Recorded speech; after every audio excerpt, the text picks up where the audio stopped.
हाँ, जहाँ कहीं समाज की बात आएगी, हम बिल्कुल समाज के लिए खड़े रहेंगे, चाहे उसके लिए हमें अपने प्राण न्यौछावर करने पड़े, उनका जूता खाना पड़े, उनसे कुछ भी सुनना सदियों से सालों तो नहीं कहूँगा, सदियों से आपके परिवार के प्रति या गद्दी के प्रति समर्पित रहे हैं हम सभी लोग। वो बड़े हैं, वो कुछ भी कह सकते हैं। मैं उनके सारी बातों को सिरधार्य करता हूँ, लेकिन मैं अपनी सभ्यता और अपने दायरे में जो मेरे संस्कार हैं, उस हिसाब से बिल्कुल हर बात का जवाब दूँगा और नमस्कार, द पिलर के लिए मैं राजू सोलंकी। आज हमारे साथ हैं मनुदेव सिंह सिनी। आपने पिछली घटना सुनी होगी, भरतपुर राजघराने के झंडे का जो प्रकरण था, उसमें अनिरुद्ध सिंह ने चैलेंज किया था कि झंडा उतार दिया, कोई लगा के दिखा दे। चौधरी मनुदेव सिंह सिनी ने ये स्वीकार किया और योद्धा की तरह जाकर के झंडा फहराया। उसके बाद सब कुछ ठीक रहा, महाराजा साहब ने भी उनको गले लगाया और आश्वासन दिया। लेकिन कुछ दिन बाद दूसरी घटना घटित होती है और वो घटना ऐसी घटित होती है कि शायद उसमें कुछ कटुता आ जाती है। तो इसी पर हम बात करेंगे। हमारे साथ हैं समाज सेवी, पूर्व सैनिक और समाज के लिए तत्पर रहने वाले योद्धा कह सकते हैं, मनुदेव सिंह सिनी। बहुत बहुत स्वागत है आपका। बहुत बहुत धन्यवाद साहब चौधरी साहब, आपका और आपके सभी दर्शकों का बहुत बहुत आभार। राम राम साहब। ये अचानक चौधरी साहब क्या हुआ कि बड़े मधुर संबंध थे, मधुर संबंध कटुता में कैसे बदल गए राजा साहब के साथ? नहीं, कटुता वाली कोई बात नहीं है, हमारे सम्मानीय है, हमारे परिवार के बड़े हैं वो। बस एक सवाल यही था कि भाई आप ऐसा ना करें, क्योंकि हम सदियों से सालों तो नहीं कहूँगा, सदियों से आपके परिवार के प्रति या गद्दी के प्रति समर्पित रहे हैं हम सभी लोग, और आज भी उसी समर्पण को रखते हैं। तो आप भी जब समाज की बात आए तो आपको सोचना चाहिए कि समाज के लिए कुछ किया जाए, समाज को नुकसान ना पहुँचाया जाए।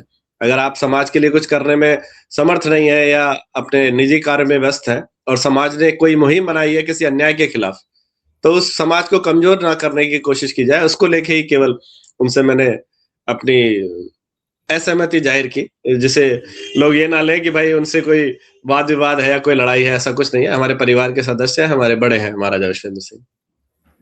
नहीं, सोशल मीडिया पे काफी चीजें वायरल हो रही हैं।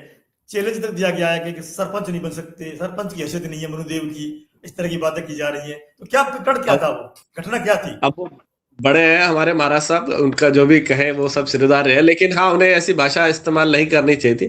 एक्चुअली प्रकरण ये हुआ कि डीग में आजकल वहाँ से नगर से जवाहर सिंह बेडम जी जो है गृह राज्य मंत्री हैं। तो उनके पुत्र राजस्थान में और सरकार उसी में? हाँ, राजस्थान सरकार में। तो उनके पुत्र में और उनके ही किसी मित्र में उसी कॉलोनी से जो जाट जाति से आता है कोई, आपस में विवाद हो गया। विवाद क्या हो गया, एक घर का कोई काम था, वो मंत्री जी के पुत्र से कहने आया था। मंत्री जी के पुत्र क्योंकि उसका सहपाठी रहा है, तो एक सहपाठी की भाषा में शायद बात की, उनमें कुछ गाली-गलौच विवाद हो गया। तो वो देवेंद्र निगोही जो है, जो जाट का लड़का है, वो अपना वहाँ से उनको मंत्री जी का पोस्टर फाड़ दिया। इन लोगों ने उसकी गाड़ी-वाड़ी तोड़ी, उसके पीछा किया। वो वहाँ से जान बचा के भाग आया। मंत्री पुत्र जो है वो इतना ज़्यादा अहंकार में आ गए कि ठीक है, कोई आजकल तो ये तो इतनी बड़ी बातें नहीं है कि किसी का पोस्टर फाड़ना या किसी से बात कर लेना। लेकिन इतने ज़्यादा अहंकार में आ गए कि 10-12 लोगों को लेके उसके घर पहुँचे और उसके घर पे जाकर धमकियाँ दी हैं कि हम तुम्हें ऐसा करवा देंगे। उन महिलाओं से बदतमीज़ी की, उस घर की महिलाओं से। जो देवेंद्र था उसके माता-पिता से जी। बहुत ज़्यादा बदतमीज़ी की, उसके भाई से बदतमीज़ी की। और फिर उसके बाद वापस आ गए, उसके बाद फिर वो पुलिस को भेजा है वहाँ पे उनके घर। पुलिस जी। के भेजा है, पुलिस ने पूरे घर में तलाशियाँ ली हैं, वो था नहीं देवेंद्र वहाँ पे, तो उसके भाई को उठा लाई है पुलिस और थाने में बैठा लिया। जब शाम को रात को पिता वहाँ पे पूछने गए, तो पिता को भी बैठा लिया गया थाने में और उनको 4 दिन तक थाने में बैठाए रखा। उनको ये बिना धमकियाँ किसी विजा कारण दे के? हाँ, बिल्कुल नेता होने का मतलब ये है कि आप में सहनशीलता होनी चाहिए, आप बड़े हो।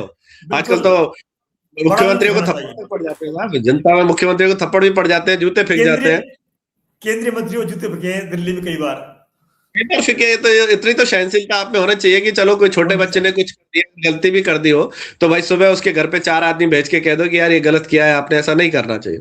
लेकिन शायद उन्हें इस बात का अहंकार था कि भाई मैं गृह राज्य मंत्री हूँ और बहुत ताकतवर आदमी हूँ।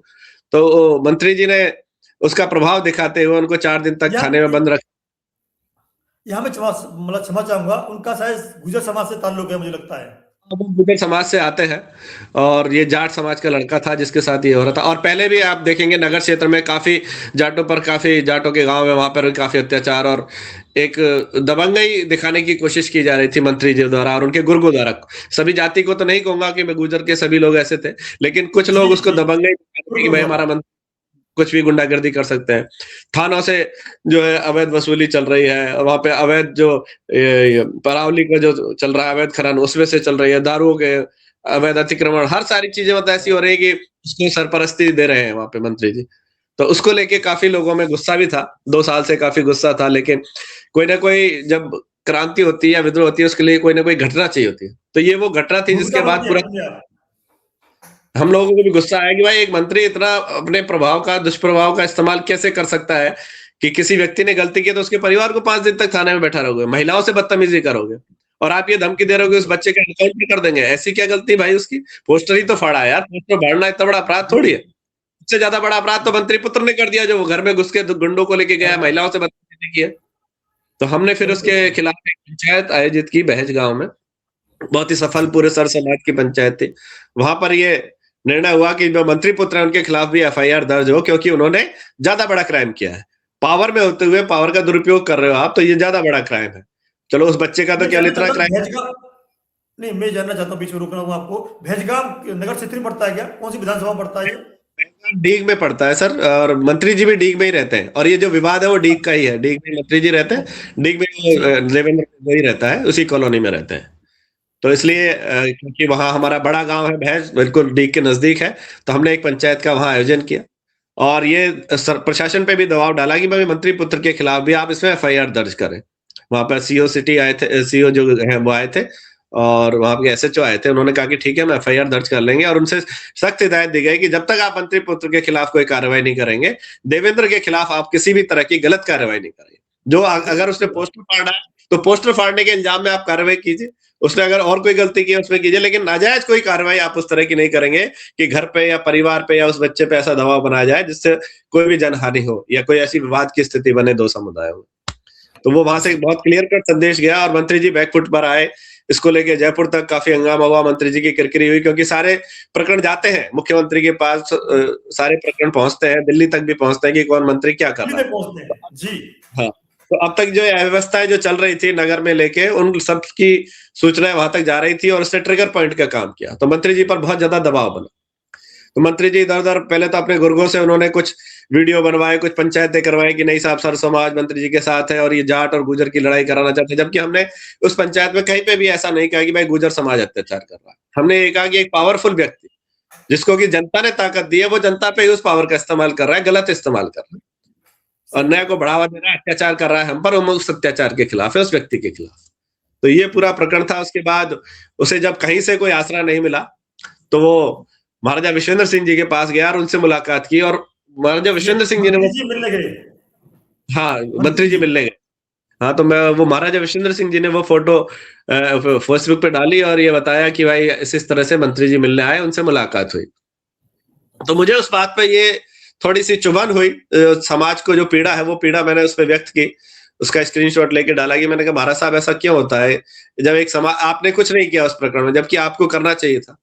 लेकिन जब समाज ने एक मुहिम बनाई है था समाज को कमज़ोर करने के लिए, आप क्यों उस व्यक्ति से मिले? मैंने एक प्रश्न किया उनसे और ये भी कहा जी चलो आप मिल भी लिए। आपकी बात है, आप राजा हैं, कोई भी मिलने आ सकता जी है, आपसे मिल सकते हैं। जी। अगर मिल भी लिए तो आप इतनी बात कह देते उससे, भाई मंत्री जी इस निगोई वाले प्रकरण में राजीनामा करो, उस बच्चे से अगर कोई गलती हुई है उसे मैं डाँट दूँगा, उसे मैं पीट दूँगा, 2 थप्पड़ मार दूँगा। तो उससे बिल्कुल सही महाराज है, साहब बहुत सही का कद बात और बड़ा हो जाता। बड़ा महाराज होता साहब का है, कद बिल्कुल बड़ा और बड़ा होता हो जाता, समाज का कद बड़ा हो जाता कि देखो गृह मंत्री को बुला के और राजीनामा कराया। है। जी हम ये चाहते हैं कि भाई इनका कद बड़ा हो, ना कि ये समाज को कद को छोटा करें और खुद भी छोटे हों। जी तो उसको लेके मैंने वो आपत्ति दर्ज की और वो एक फेसबुक पे पोस्ट की थी। उसके जवाब में महाराजा विश्वेंद्र सिंह जी ने बहुत एक लंबा-चौड़ा उसमें लिख दिया कि भाई मनुदेव सिंह की क्या औकात है, कभी वो सरपंच नहीं बन सकता, सरपंची बनने की औकात नहीं है। और मनुदेव सिंह ने आरक्षण दिलाया या विश्वेंद्र सिंह ने दिलाया? मनुदेव सिंह ने आरक्षण के विरोध में इस्तीफा दिया या मैंने दिया? मनुदेव सिंह ने डीग बनाया या मैंने बनाया? तो फिर जिला। उस बात को लेके काफ़ी फिर मैं मीडिया में भी काफ़ी हंगामा हुआ और लोगों के मन में भी लगा कि महाराज साहब को इस तरह की बात नहीं करनी चाहिए। उसका ही फिर मैंने जवाब दिया एकदम लाइव आके। उस लाइव में फिर इसमें दो मैंने चीजें। हाँ, जी बताया। जी, जी बताइए बताइए आप जी। बताइए। हाँ, उसके बाद दो 2-3 चीजें, दिन बाद मंत्री जी वाला उन्होंने प्रकरण अलग हो गया, राय साहब वाला प्रकरण अलग हो गया। जी, जी, जी, जी। फिर उसके बाद वो मंत्री जी तो हाँ, बिल्कुल हमको आमने-सामने करके मंत्री जी तो साइड में हो गए, लेकिन ये प्रकरण फिर हमारा और महाराज साहब के आपस में पिता-पुत्र विवाद कह लीजिए या गाँव-गाँव का ही एक बात कह लीजिए, उस पे आ गया। तो महाराज साहब ने कुछ और उनके जो चमचे थे आस-पास के, उन लोगों ने महारानी के नाम पे पोस्ट डालना शुरू कर दिया कि भाई मनुदेव ने गेट तोड़कर और हमारी मर्यादा का और सम्मान का अपमान किया है और ये किया है। तब मुझे लगा, हाँ, जब मुझे ज़्यादा बुरा लगा, चलो महाराज साहब तो बड़े हैं, वो कुछ भी कह दें तो हम लोग जी, इतना करते नहीं कि ठीक है, बड़े हैं, कह दिया, कोई बात नहीं, जो भी उन्होंने कह दिया वो सिर कर लेते हैं। बिल्कुल। लेकिन जब ये चीज़ लगी कि भाई कुछ लुच्चे-मुच्चे लोग भी, आस-पास के लोग भी ये गलत टिप्पणी कर रहे हैं, लिख रहे हैं, तब मैंने लाइव आकर उन चीज़ सारी बातों का जवाब दिया। और मैंने यही कहा कि महाराज साहब, हमारी तो 13 पीढ़ियाँ खप गई आपकी औकात बनाने में। हमारी कोई औकात जी, नहीं है, बिल्कुल। हमारी सरपंची की भी औकात नहीं है, लेकिन हमारी 13-14 पीढ़ियाँ जो खप गई, इस साम्राज्य की, इस हाँ, गद्दी की हाँ, औकात बनाने में हमारे पुरखों ने बलिदान दिया है। तो दिया ये है। तो जो सीट में बैठा है, उसकी ज़िम्मेदारी थी कि हमारी औकात बनाता। हम में से 10-20 आईएएस बनते, हम में से बिल्कुल। 10-20 मंत्री बनते, तो ये तो आपकी ज़िम्मेदारी थी, हमारी क्या गलती थी? हमने तो जी, हमेशा आपको ही बड़ा किया ना, और आज भी बड़ा कर ही रहे हैं हमेशा। और मैंने कहा आरक्षण वाली बात पे भी जवाब दिया उनका कि आरक्षण के समर्थन में नहीं, आरक्षण के विरोध में दिया था आपने। वो अलग बात है कि हम लोग आपको बड़ा करने के लिए कि ठीक है, कोई बात नहीं, राजा हमारा जो कह रहा है सब। सबको पता है वो तो उस समय मंडल तो के ये विरोध में कुछ, दिया था उन्होंने। और वो हाँ, मंडल के विरोध में दिया था। तो फिर एक मैंने कहा भाई महारानी साहब को भी उन्होंने फिर जवाब दिया कि भाई आपको अगर लग रहा है कि आज अपमान हुआ है, अपमान तो उस दिन हुआ था जब अनिरुद्ध अपने बाप को पीट रहा था और आप चुप बैठी थी। यस, बिल्कुल सही अनिरुद्ध कहा समाज आपने। को गाली दे रहा था, आप गांधारी की तरह आँखों पर पट्टी बाँध के बैठी हुई थी, तब आप ये अन्याय की बात कर, जब आप इस किले को जो है राजपूतों का कहा जा रहा था और जाटों को गाली दे रही थी, तब हो हाँ, रहा था अपमान तुम्हारे साथ, तब आपको बोलना चाहिए था। ये बातें आपको उस दिन बोलनी चाहिए थी अपने पुत्र से। मनुदेव भी तो आपका ही पुत्र है, अगर आप राजा और रानी हैं हमारे, बिल्कुल, तो हम भी तो बिल्कुल। आपके पुत्र हैं। जी, खाली अनिरुद्ध थोड़ी है कि अनिरुद्ध की हर गलती सही को बात। आप छुपाते रहोगे और हमें बलिदान चढ़ाते रहोगे। मैंने कहा आपने समाज का इतनी बार बलिदान लिया है, व्यक्ति का बलिदान हम लोग देते रहे हैं, ये बात हम मानते हैं जी, कि राजा के लिए व्यक्तियों की बलि दी जाती है, तो वो हम लोग व्यक्तिगत रूप से जिस किसी भी बलि ली गई, हम उसके खिलाफ नहीं बोले। लेकिन अब आप समाज की बलि देने लग गए हो। अब बिल्कुल। आप इस कदर तक नौबत में आ गई है कि आप समाज की भी बलि दे रहे हो, तो मैंने कहा ये सहन नहीं करेंगे हम, और आपकी आँखों पर से ये पट्टी जो बंधी हुई है, इसे हटाने का हम काम करें। उसको लेके मैंने अपना विरोध दर्ज किया था और लाइव में आकर बताया। तो उसको लेके काफ़ी मीडिया में भी बातें चली और बहुत सारी बातें हुई। लेकिन अंत में यही है कि भाई सिनसिनी गाँव में भी आज एक पंचायत हुई है, सबने कहा है कि बाहर के लोगों को किसी को बोलने की ज़रूरत नहीं है। ये जो मामला है, ये पूरा का पूरा हमारे गाँव का मामला है, मनुदेव सिनसिनी और विश्वेंद्र सिंह जी के बीच का है। वो आपस में बात कर रहे हैं कि कोई फालतू की अनर्गल इसमें टिप्पणी ना करें। जो बात है वो आपस में कर लेंगे, हमारे कोई ज़रूरत होगी, गाँव का मामला है, हम आपस में बैठ के बात करेंगे, कोई और बाहर का नहीं बोले। कुछ कहने की किसी की कोई हिम्मत नहीं है कि बाहर का आदमी बोले हमारे बीच में। नहीं, बहुत अच्छा निर्णय लिया समाज ने। मैं जानना चाहूँगा मंत्री बेटे और उसके प्रकरण में क्या रहा, अभी तक का क्या अपडेट है? पहले वो बता दें। हाँ, मंत्री मंत्री जी के पुत्र के खिलाफ जब हमने काफ़ी दबाव डाला, हालाँकि उन्होंने पूरी कोशिश की कि भाई इसमें एफआईआर दर्ज नहीं हो। फिर हमने ज़्यादा दबाव डाला कि हम दोबारा पंचायत करेंगे, तो उसमें एक परिवाद दर्ज हुआ है अभी तक। केवल अच्छा, परिवाद दर्ज हुआ है, लेकिन उसको एफआईआर में कन्वर्ट नहीं किया गया है। तो उसके लिए भी हम प्रयासरत हैं, अगर उसमें एफआईआर दर्ज नहीं होती है, तो मंत्री जी के खिलाफ पूरा का पूरा मोर्चा खोलेंगे और चाहे हमें कोर्ट जाना पड़े, कोर्ट के माध्यम से एफआईआर कराएँगे। और कल भी परसों भी एक ऐसा ही प्रकरण हुआ है। आप ये देखिए जितनी ज़्यादा दबंगई, गुंडागर्दी बढ़ती जा रही है, एक ब्राह्मण समाज का बेटा, अगर आप सर समाज की बात करते हैं, मैं भी सर समाज की ही जी, बात कर, उस पर अन्याय हुआ, उसकी दुकान से उसको 10-20 गुंडे खींच कर ले आए और सरेराह चौराहे पर उसको मारा है उसको, बहुत बुरी तरह से पीटा। आप कहाँ की देखिए घटना है? कैसा, ये डी की घटना है सर, डी के उसकी मार्केट की, और वो सारे अच्छा, के सारे लड़के जो थे, वो उसी जाति के थे जिसके मंत्री जी। तो बहुत बार-बार आप एक ही जाति का आदमी अगर ऐसा कर रहा है और इस तरह के समूह बनाकर गुंडागर्दी कर रहे हैं, तो ये तो अन्याय हो गया ना। ऐसे तो नहीं है कि भाई दूसरी जाति का कोई मंत्री नहीं बनेगा। इससे पहले महाराज साहब भी तो मंत्री थे। किस जाट मंत्री ने रहे। ऐसी गुंडागर्दी की है कि भाई दूसरे लोगों को जाकर मारा हो? तो एक बड़े आदमी का मतलब ये होता है कि वो सभी समाजों को साथ लेकर चले। केवल ये नहीं कि वोट के मामले में मैं, या जब कोई मेरा विरोध करे तो मैं जाति के पीछे छुप के अपने आप को कि भाई ये तो गुर्जर जाट कर दो या गुर्जर ब्राह्मण कर दो, ये नहीं होना चाहिए। अन्याय किसी के भी खिलाफ हो, वो सबके खिलाफ माना जाएगा। एक पावरफुल व्यक्ति को इस तरह का अन्याय नहीं करना चाहिए, उसी को लेके हमारी लड़ाई है। और अगर इस तरह की होता है भरतपुर में, कुछ भी कोई अन्याय होता है किसी भी जाति के साथ, किसी भी वर्ग से, तो जैसे महाराजा सूरजमल जी ने कहा था या जिस तरह से उन्होंने काम किए थे, वही हम उसी तरह से करेंगे कि हम हर अन्याय के विरोध में लड़ेंगे। चाहे वो ब्राह्मण के खिलाफ हो, दलित के खिलाफ हो, किसी गुर्जर भाई के खिलाफ हो, किसी के भी खिलाफ होगा, हम उसके खिलाफ खड़े होंगे। और चाहे कितना ही शक्तिशाली व्यक्ति वो अन्याय करे, उसके खिलाफ आँखों में आँखें डालकर बात करेंगे, सीना ठोक कर बात करेंगे कि ये नहीं होने दिया जाए। एक सैनिक की भाषा बोल रहे हैं, देश के रक्षक की भाषा बोल रहे हैं, बड़ा अच्छा लग रहा है हमें, होना भी यही चाहिए। दूसरा ये चाहूंगा राजा साहब से, अभी दोबारा कोई ऐसा प्रकरण में इसमें कोई आगे की वार्ता हुई है किसी की? नहीं, अभी ऐसी कोई वार्ता तो नहीं हुई। वो अपना जवाब दे रहे हैं, मैं अपना जवाब दे रहा हूँ। और अभी तो जो जैसा होना चाहिए शालीनता के साथ मैं अपना जवाब देता हूँ। वो बड़े हैं, वो कुछ भी कह सकते हैं, मैं उनके सारी बातों को सिरधार्य करता हूँ। लेकिन मैं अपनी सभ्यता और अपने दायरे में जो मेरे संस्कार है उस हिसाब से बिल्कुल हर बात का जवाब दूंगा। और आपको दृढ़ होने के लिए जरूरी नहीं है कि आप उद्दंड हो या बदतमीज हो। आप तमीज के साथ भी दृढ़ अपनी बात पे रह सकते हैं। Be polite but be firm, वो वाली बात है। हम पोलाइट रह के भी अपनी बात पे फर्म रह सकते हैं कि हम सही बात पे खड़े हैं। हम गलत होंगे तो निश्चित रूप से उनकी बात को मानेंगे, लेकिन हम सही हैं तो हम उन्हें भी बताएंगे कि आप गलत कर रहे हैं। आप हमारे पिता हैं, एक पुत्र की तरह मैं उनसे जिद भी करूंगा, उनसे लड़ भी लूंगा, उनसे गुस्सा भी लूंगा, वो अधिकार के तहत होऊंगा। लेकिन कभी कोई ऐसी बदतमीजी नहीं करूंगा या उनका कोई ऐसा अपमान नहीं करेंगे। बड़े वही रहेंगे हमेशा, इसमें कोई दो राय नहीं।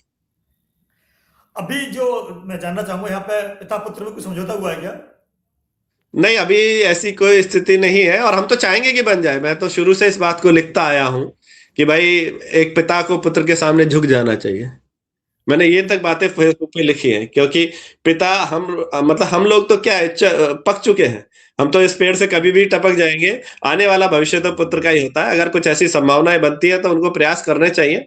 लेकिन समाज के सामने जो गलतियां पुत्र ने की हैं उनका निराकरण तो समाज ही करेगा। मैं उसमें कोई हकदार नहीं हूं बोलने का कि मैं उनका कोई समाधान कर दूं। परिवार एक हो जाए बहुत अच्छी बात है। परिवार एक होने चाहिए, सबके परिवार एक होने चाहिए। सामाजिक व्यक्ति तो यही चाहेगा किसी का परिवार नहीं टूटे, सभी समाज और सभी परिवार मिलकर रहें। लेकिन ये उनका आंतरिक मामला है, वो जब तक हमसे कहेंगे नहीं हम बोलेंगे भी नहीं उसमें। हाँ, जहाँ कहीं समाज की बात आएगी हम बिल्कुल समाज के लिए खड़े रहेंगे, चाहे उसके लिए हमें अपने प्राण न्यौछावर करने पड़े, उनका जूता खाना पड़े, उनसे कुछ भी सुनना पड़े, पर हम उसके लिए सुन लेंगे, पर करेंगे समाज के लिए, उसका अपमान नहीं होने देंगे। इस समाज के लिए करना चाहिए, और समाज में बहुत लोग हैं इस तरह के, समाज के लिए करते हैं। दूसरा एक कहावत भी है कि जब बेटे का पाँव इतना बड़ा हो जाए, बाप के जूते में आ जाए तो उन्हें बराबर मानना चाहिए। तो ऐसा राज हाँ, साहब को भी मानना चाहिए कि बेटा बड़ा हो गया है तो। अब वो बात में एक प्रकरण से एक चीज याद आती है मुझे इस पूरे प्रकरण से, कि जी, राजस्थान में सबसे ज्यादा वोटर जाट होने के उपरांत भी आज तक कोई जाट जी। मुख्यमंत्री नहीं बना। हाँ, ये भी बड़ा दुर्भाग्य है राजस्थान का कि यहाँ से आज तक कोई जाट मुख्यमंत्री नहीं बना। जब तो आपसे रिक्वेस्ट है, निवेदन है, चैनल को सब्सक्राइब करें, वीडियो को लाइक एंड शेयर करें, बने रहें तो पिलर के साथ। नमस्कार। राम राम साहब।